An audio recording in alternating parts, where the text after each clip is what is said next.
He checked his balance and still felt poor. Not because the numbers were small, but because something inside him was empty. He had what he once prayed for: the stability, the savings, the financial comfort. But the strange thing about comfort is that it can still feel cold when the soul isn't at peace. And that's the problem most people never see coming. They chase numbers, thinking they're chasing freedom, but end up trapped in a new kind of prison, the prison of never enough. We grow up believing wealth will fix everything, that once the account looks full, the heart will too. But no one tells you how hollow success can feel when it's disconnected from purpose. He opened his banking app and saw digits that should have made him smile. Instead, he felt that quiet ache, that question no one wants to ask. Why don't I feel rich? That's the moment the illusion begins to break. Because the truth is, money can solve problems, but not emptiness. Can buy time, but not meaning. Can build a house, but not a home. The balance on the screen was a reflection of effort, but not of peace. He was living proof that you can win the financial game and still lose yourself in the process. This is where the struggle begins, the internal battle between having and being. Modern life confuses the two. We scroll through highlight reels of people showing us their possessions, their luxury, their freedom. But deep down, most of them are fighting to fill a void that money keeps widening. We've traded fulfillment for validation. And the saddest part? The more we chase what glitters, the less we notice what grows, within us, around us, and through us. There's an ancient saying, a man is rich not by what he owns, but by what he can live without. But that wisdom is foreign to a world obsessed with accumulation. We measure worth by digits, not depth. We build identities around what we earn instead of who we are. So when the numbers rise and the emptiness remains, it feels like betrayal, like the world lied to us. But it didn't lie.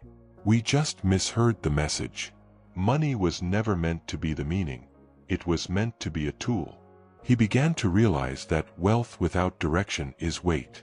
It anchors you to comfort, but not to purpose. You start playing defense, protecting what you have, instead of expanding who you are. And that's why he still felt poor, because even with enough money to survive, he wasn't living. He was merely maintaining, watching life happen from behind a glass wall of security. If you've ever felt that strange dissatisfaction despite stability, you're not broken. You're human. Because the truth is, no amount of external achievement can fill an internal void. We all crave meaning, connection, a sense of becoming. And those things can't be bought, they must be built. So what's the principle here? It's simple. Wealth is a mirror. It reflects who you are, not who you wish to be. If you're insecure, money amplifies it. If you're wise, money empowers it. If you're lost, money deepens the maze. The first step toward freedom isn't earning more, it's understanding what enough truly means. Try this exercise. Sit alone with your thoughts. No music, no phone, no distractions. Ask yourself, what do I really want my wealth to do for me? If your answer is vague, to be happy, to be free, dig deeper. Because happiness without clarity becomes consumption. Freedom without direction becomes chaos. You must define the feeling you're chasing before you chase the number that promises it. And as you sit in that silence, you'll notice something powerful. Money loses its voice. The noise fades. And what remains is truth, a truth that says, you were never poor, you were just disconnected. Disconnected from gratitude, from purpose, from the present moment. Every transaction, every investment, every chase, it all starts to look different when you see money as energy, not identity. Energy you direct with wisdom, not emotion. Because when you stop needing money to make you feel enough, you finally start to use it with peace. That's when balance becomes more than numbers. It becomes alignment, a reflection of who you are, not a measure of how much you have. You start realizing that true wealth isn't built by stacking zeros, it's built by subtracting fears.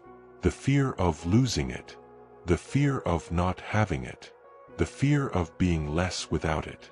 In that quiet realization, something shifts. He looked at his balance again, the same numbers, the same screen, but this time, he saw it differently. He saw a man who had been chasing symbols instead of substance. He saw how much of his life had been traded for the illusion of control. And he saw the truth. The emptiness wasn't from lacking, but from forgetting what wealth was meant to serve. So, he made a decision to stop using money to measure his worth, to start using it to measure his impact. Because the richest man isn't the one with the biggest balance, it's the one who no longer needs one to feel complete. That's where the real story begins. The shift from illusion to insight, from having to being, from chasing comfort to building freedom. Because when you stop letting your balance define you, you finally start becoming someone worth more than numbers. And that's when the next realization begins. He realized that wealth had become a mirror for validation, not a vessel for peace. Every deposit promised fulfillment, but delivered only a fleeting hit of relief. The more he gained, the more he feared losing. The more he had, the less he felt. And that's the paradox of modern success. We chase abundance only to find ourselves emptier than before. In this age of endless comparison, we no longer chase money to live, we chase it to prove that we made it, that we matter, that we're enough. And yet, every time he scrolled through the lives of others, the luxury, the vacations, the freedom, he felt smaller, not stronger. Because deep down, he wasn't competing for wealth, he was competing for worth. But the truth is cruel in its honesty. Money doesn't make you feel worthy. It only magnifies what's already there. You can fill a wallet, but if your soul is hollow, every dollar echoes back the same sound, emptiness. You can stand in a room full of luxury and still feel like an imposter. Because no matter how high your balance climbs, your peace will always be measured by your dependence on it. So, he began to see the trap. The chase for wealth was no longer about freedom, it had become about identity. He was addicted not to money, but to meaning. And money, he realized, could only ever imitate it, never replace it. That's when the struggle turns inward. Because once you see the illusion, you can't unsee it. You start to question, what am I really working for? Is it comfort? Security? Or am I just trying to silence the fear of being ordinary? Modern man doesn't fear poverty as much as he fears irrelevance. And that's why so many chase riches, not for survival, but for validation. There's a line from Seneca that says, "Money has never yet made anyone rich." And that truth hits harder the older you get. Because what good is wealth if it can't buy peace of mind? What good is abundance if you're still starving for meaning? Every time he earned more, the hunger grew. He began to realize he wasn't chasing freedom, he was running from insecurity.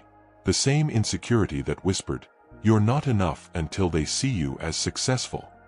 But "they" is an illusion too, a nameless crowd that applauds today and forgets tomorrow. And that's the cruelest exchange, trading your presence for their perception. He began to detach. Slowly, quietly, not from money itself, but from what it symbolized. He stopped measuring progress by profit and started measuring it by peace. He stopped asking, "How much did I earn?" and started asking, "How much did I grow?" Because the truth is, wealth is only as valuable as the person you become through it. And that's where wisdom enters, the shift from chasing money to mastering mind.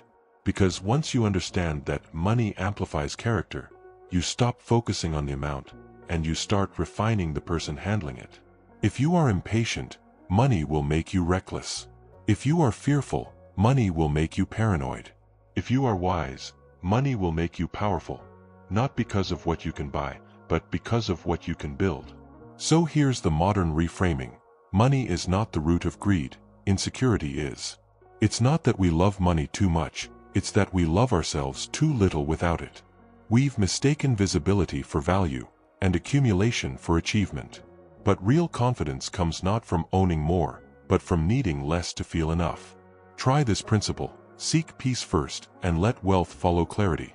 Before you chase another goal, sit down and ask yourself, am I chasing this because I want it, or because I want to be seen having it? You'll be shocked how often the answer reveals fear, not freedom.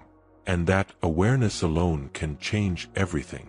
He started replacing consumption with contemplation. Instead of buying to feel rich, he built routines that made him feel capable. Instead of flaunting, he focused. Instead of impressing, he invested, not just in assets but in awareness. Because true wealth, he learned, doesn't scream, it silently sustains, and slowly the noise faded. The endless comparisons, the scrolling, the striving, they all started to lose power. He began to enjoy the quiet, that sacred space where you no longer have to prove yourself. That's where real abundance begins, when the mind no longer begs for validation. He found that peace wasn't in the paycheck, it was in the pause. In that still moment when he could look around and say, I already have everything I need to be enough. That's not complacency, that's power. Because when you no longer need more to feel complete, you're finally ready to create from fullness, not fear. That's the irony of money. The less you chase it from emptiness, the more it comes through purpose. Because people who create from peace attract differently. They build with intention, not desperation. They don't chase approval, they deliver value. And that shift, from validation to vision, is what separates the rich in wealth from the rich in wisdom. He looked at his reflection again. Same man, different eyes. He didn't see a number anymore. He saw a person learning to detach from illusion. And that was the first taste of true freedom, the kind that can't be withdrawn, transferred, or stolen. Because once you realize that money is a mirror, you stop polishing the glass and start refining the reflection. And in that reflection, he began to glimpse something new, a question, quiet but powerful. If wealth isn't about accumulation, then what is it for? That question would lead him to his awakening, a realization that money was never the problem. The real problem was the attachment. And that awakening was waiting for him, just beyond the illusion. Then came the awakening. Money was never the problem, attachment was. He had been blaming the tool for the craftsman's weakness. He thought the chase was about accumulation, but it was always about control. The illusion that if he had enough, life would finally stop feeling uncertain. But the truth is, the pursuit of certainty is the most expensive addiction of all. Money can't cure insecurity, it only sedates it. It gives the illusion of safety while quietly feeding the same fear it promises to silence. That's why even the wealthy lie awake at night, not counting blessings but worrying about losses. Because the problem isn't money, it's attachment to what it represents. He realized that what he feared wasn't poverty, it was vulnerability. He had confused control with peace. He thought freedom meant being untouchable, when in reality, it meant being unattached. Freedom isn't about having enough to never need. It's about reaching the point where needing doesn't own you anymore. There's a teaching from the Stoics that says, don't aim to possess things, aim to possess yourself. And that became the center of his awakening. He understood that as long as he needed money to feel safe, he wasn't free. Because the thing you depend on to feel complete will always control you. He began to see how attachment poisons the soul. When you cling too tightly to anything, wealth, status, validation, you stop using it and start serving it. And that's what most men never notice. The slave chain doesn't always rattle, sometimes it glitters. Wealth had become his master not because he lacked discipline, but because he lacked detachment. He didn't own his money owned his peace. He began to observe the patterns around him. People working endless hours to afford luxuries they never have time to enjoy. Men buying symbols of success to feel significant. Women exhausting themselves to keep up with illusions online.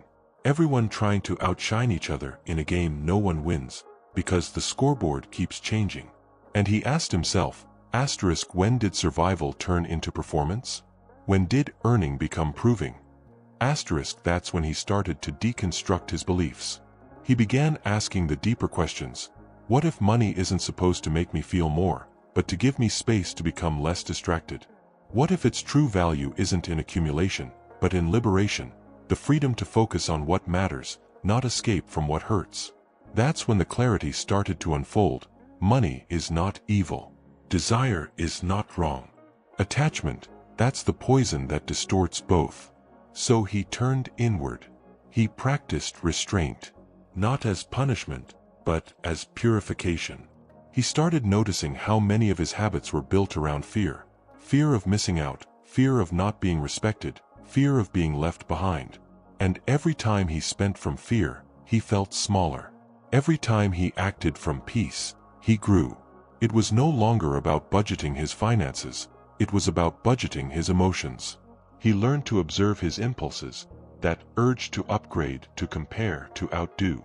He noticed how his mind chased the high of acquisition, then dropped back into restlessness. So he began a new practice, one that ancient monks called intentional withholding. When he felt the impulse to buy or prove, he paused. Not to deny himself, but to reclaim his power. Each pause became a small victory, a reminder that he could desire without obeying. That's what discipline truly is, not deprivation, but sovereignty. When you can look at something you want and calmly say, "I don't need it to be complete," you become unshakable. Because every temptation loses its power once it meets a man who is already full. He started defining wealth differently. Not by how much he could acquire, but by how much peace he could maintain in uncertainty. He realized that security isn't built from what you can hold, but from what you can release. And in that letting go, he felt something he hadn't felt in years: freedom. This is the paradox the world doesn't teach. The less attached you are, the more abundance flows to you. Because money moves toward calm hands, not desperate ones. Desperation repels opportunity. Presence attracts it. When you stop clutching at life, it begins to open for you. There's wisdom in surrender, not weakness, but clarity. When you no longer need life to go your way, you start noticing how often it already does. When you stop forcing outcomes, you start flowing with truth. And that flow, that surrender, is where true wealth begins. Try this exercise. Write down everything in your life that makes you feel secure. Your income, your possessions, your reputation. Then, imagine losing each one. Notice what emotion rises first: panic, anger, fear. That's where your attachment hides. That's the area that needs healing, not hustling. Because freedom isn't gained by adding, it's found by releasing. He began to live with open palms. Not grasping, not hoarding, just holding. Holding life, holding money, holding dreams, lightly. Because when you grip something too tightly, you kill its flow. But when you hold it with peace, it grows. And as his detachment deepened, so did his gratitude. He started to see abundance everywhere. In breath, in silence, in simplicity. The kind of wealth no one can tax or take away. He no longer needed his balance to tell him who he was. He already knew. He had found something richer than comfort, contentment. And as he sat there, with less tension, less noise, less fear, he finally understood what all the spiritual teachers meant by freedom. Freedom isn't in owning everything.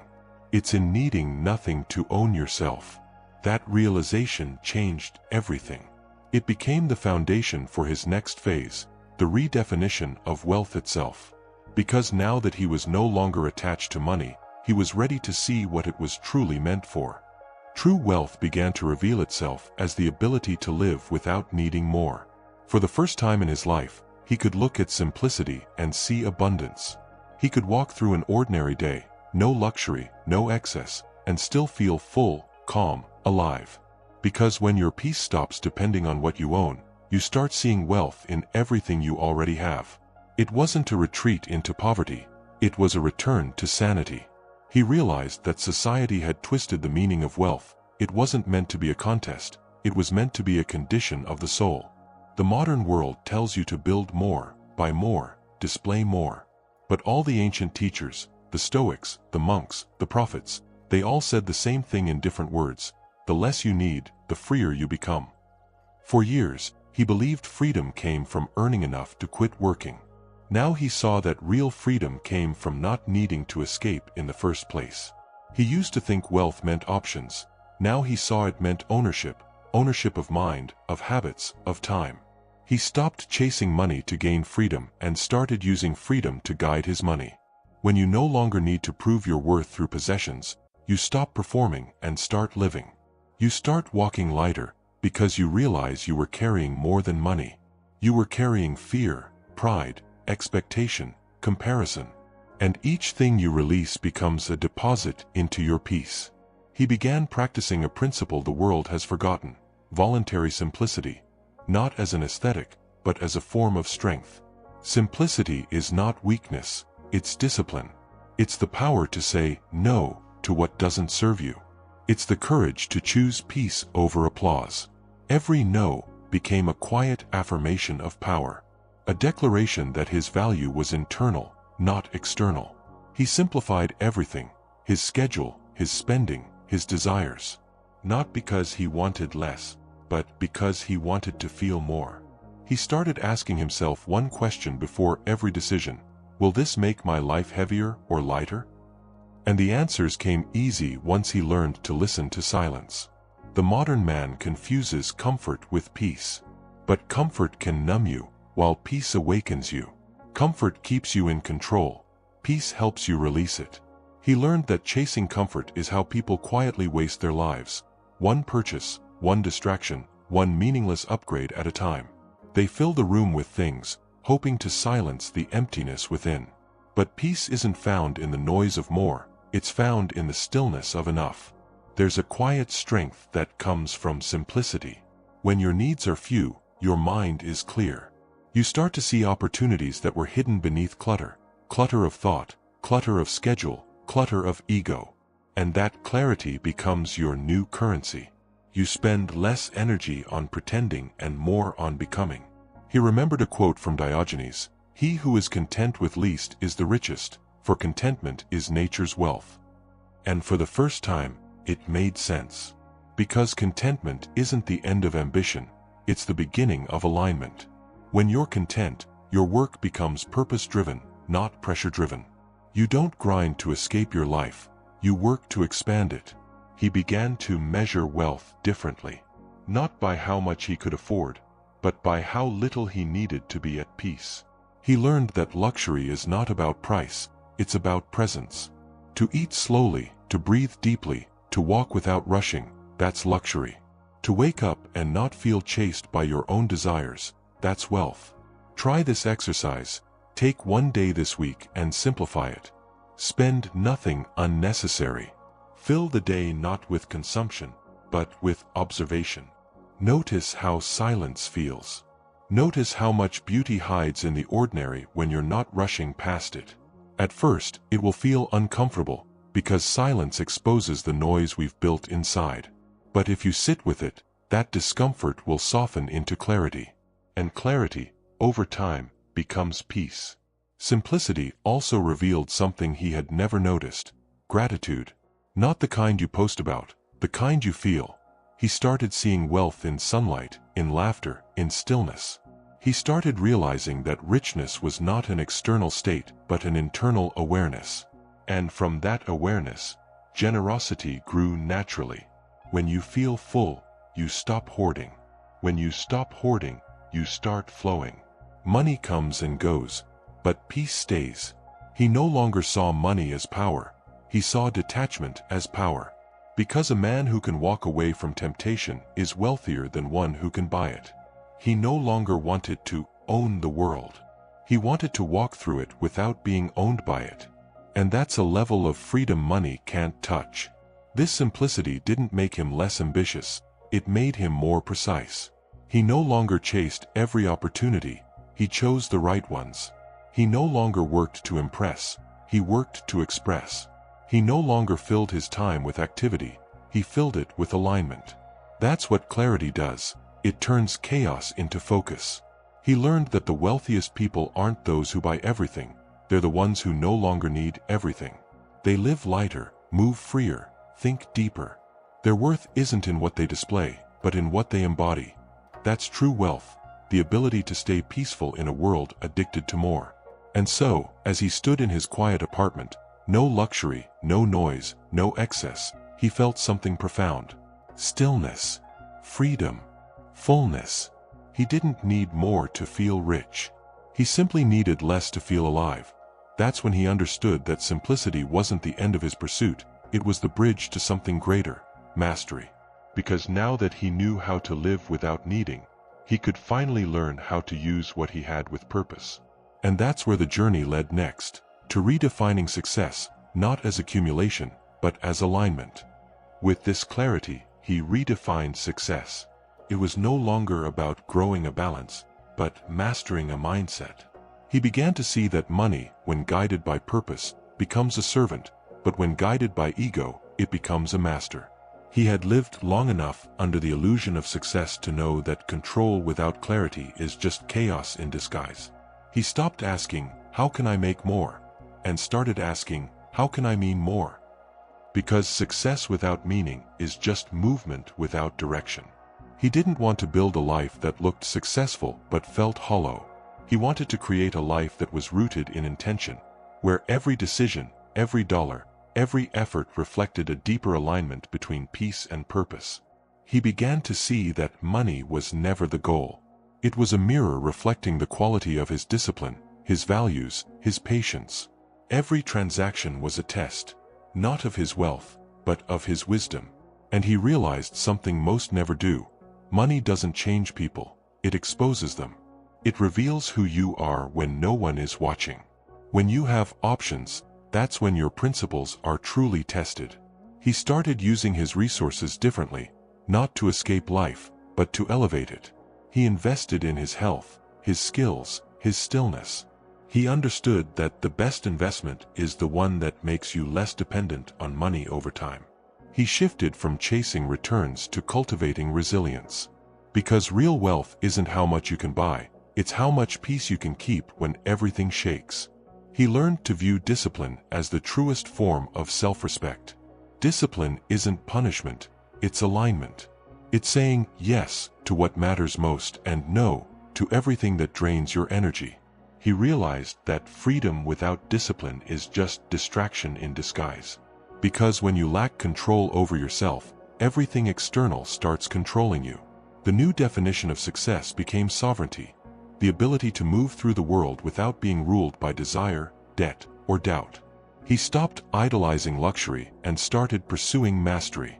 Because what's the point of financial freedom if your emotions are still enslaved to fear? The ultimate goal wasn't to escape work, it was to find work worth doing. He started approaching every day like a craftsman, not a consumer. His focus shifted from outcomes to effort, from perfection to presence.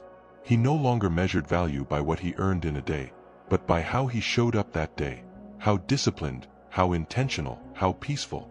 That's when everything started to change. Money flowed differently when he stopped needing it to validate him. Opportunities appeared when he stopped chasing them from desperation. People respected him not for what he had, but for how he carried himself. Calm, precise, grounded. Because mastery radiates quiet power.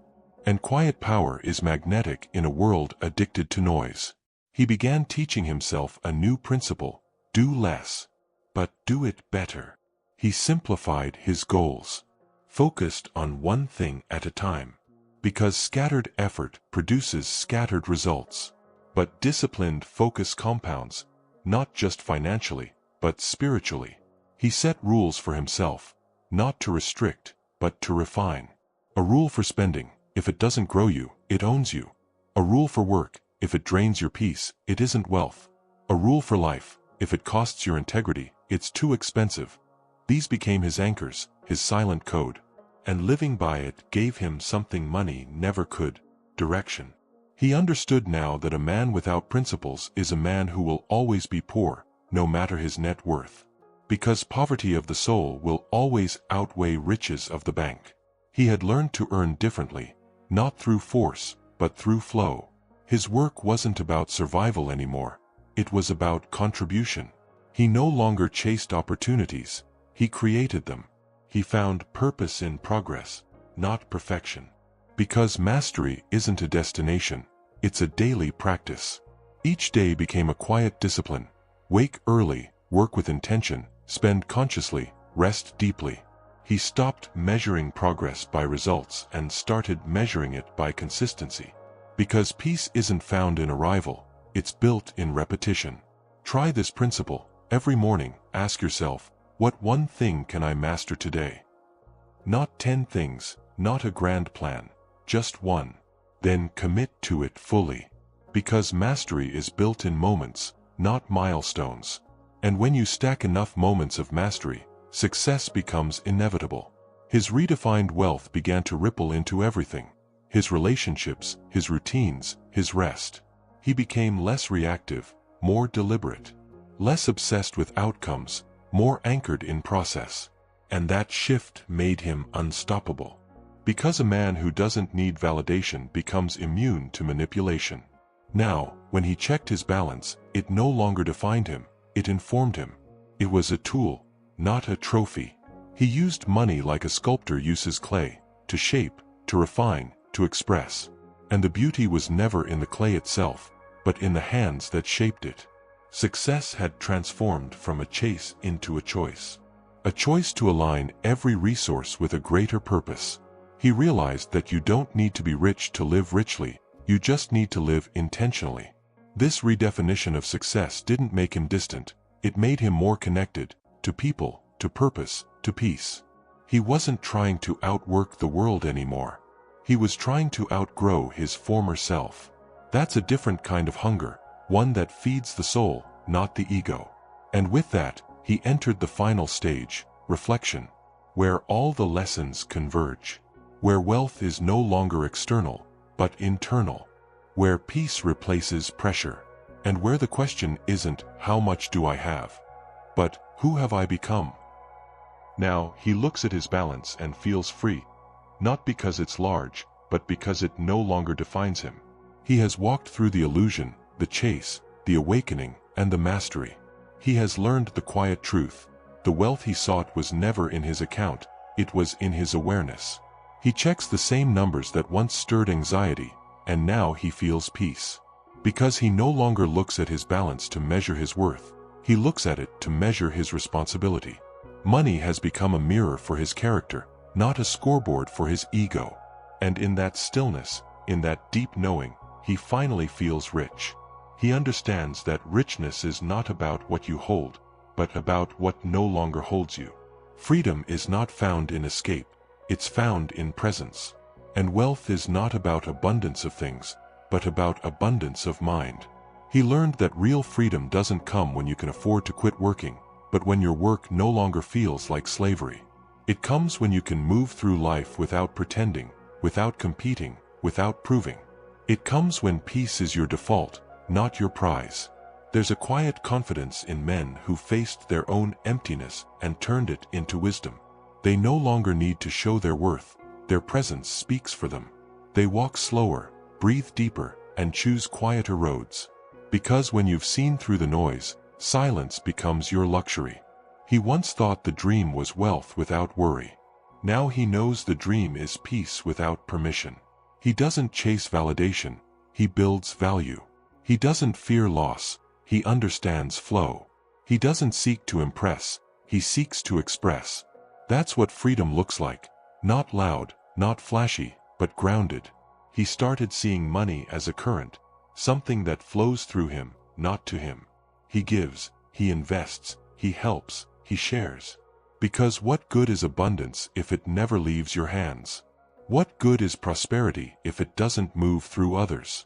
He learned that generosity is the final test of freedom. Because only a man who's not owned by wealth can give it away without fear.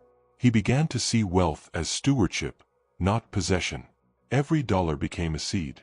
One he could plant in himself, in others, in something that outlived him. He realized that legacy isn't about what you leave behind in your bank account, it's about what you leave behind in people's hearts. That's what lasts. That's what compounds. He found beauty in balance, not the digital one, but the spiritual one. A balance between ambition and peace. Between effort and surrender. Between doing more and needing less. He stopped swinging between extremes and started walking the middle path. Because moderation, he realized, is not mediocrity, it's mastery. He learned to practice presence, to be fully here. Because what's the use of building an empire if you can't enjoy a quiet morning? What's the point of chasing success if you can't feel stillness? He began to redefine wealth as the ability to be where you are, fully. To eat slowly. To love deeply. To rest without guilt. That's real luxury, the kind money can't buy and poverty can't take away. Try this reflection. Next time you check your balance, pause. Notice what emotion rises. Is it fear, gratitude, anxiety, relief? Whatever it is, that's your teacher. Because your relationship with money mirrors your relationship with control. If you can't feel peace looking at your numbers, no number will ever be enough. Peace has to be built before prosperity, not after. He also learned that discipline never ends, it just evolves. The work now is to maintain balance in abundance. Because success can corrupt as easily as struggle can break. Complacency is the quiet enemy of wisdom. And gratitude is the antidote. So he keeps his heart low and his vision high. He stays grounded in truth, guided by purpose, fueled by peace. The world still chases, more, faster, louder. But he no longer runs with them. He's learned that real strength is in stillness, that true power is in restraint, and that a man who owns his attention owns his world. Now, when people ask him what changed, he doesn't talk about strategies, markets, or luck. He talks about detachment, about learning to let go of what he can't control and to honor what he can. He talks about awareness, about seeing through the illusions that used to own him. He talks about peace, that quiet, unshakable wealth that doesn't fluctuate with numbers. He finally understands, freedom is not found in escaping responsibility, but in aligning with it. Peace is not found in adding more, but in releasing what doesn't serve. And wealth is not measured by digits, but by how light your soul feels when you wake up. He checked his balance and still felt poor. That was the beginning. He checked his awareness and finally felt rich. That's the arrival. Not a finish line, but a new way of living. One where money flows, peace remains, and meaning guides every choice. And if there's one truth he leaves behind, it's this. You will never find wealth in numbers if you haven't found peace in yourself. Because until you master your inner economy, your outer one will always feel unstable. So build the balance within first. Grow the wealth that doesn't fade. And when you check your account, whatever the number, smile. Because if you have peace, discipline, and gratitude, you're already rich. Truly, quietly, unshakably rich.